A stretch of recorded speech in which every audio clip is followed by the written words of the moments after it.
Holyrood has backed tougher penalties for animal welfare crimes.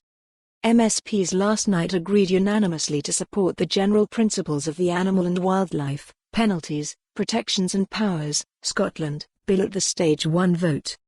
The new legislation will stiffen penalties for those committing the worst crimes against animals to 5 years and a possible unlimited fine. It also increases the penalties for 58 other wildlife offences, allows enforcement agencies to transfer animals without a court order and brings in Finns law, aimed at protecting service animals such as police dogs. Rural Affairs Minister Mairi Gougeon said, although these extreme cases are rare, as a society and as a government we need to send a strong message that any animal cruelty or wildlife crime will not be tolerated. I hope the publicity around this bill will start the necessary behavior changes to banish that cruelty from our society. These often traumatic and sadistic offences rightly attract considerable public concern, and we're also concerned about links to serious organised crime, particularly around the illegal trade in puppies.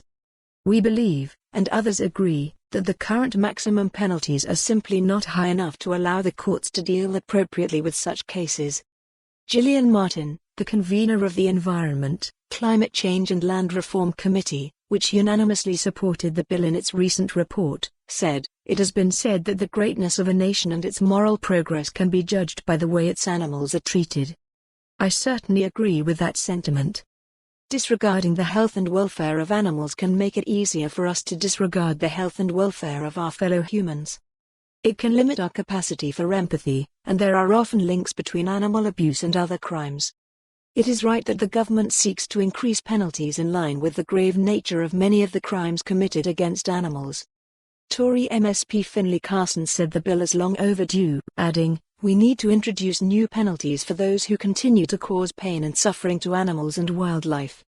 Scottish Green MSP Mark Ruskell called for more powers for the Scottish SPCA to go after wildlife crime, which he claims the charity has been offering to do for several years. Lib Dem MSP Liam MacArthur questioned whether the bill could use alternatives to custodial sentences, such as community payback orders as punishments. He said, "At a time when our prisons are full to bursting, when all the evidence tells us that short prison sentences are more ineffective in reducing rates of reoffending than community-based measures. This seems to be an area ripe for making use of alternative and more effective approaches." For more on this story, visit the news article link.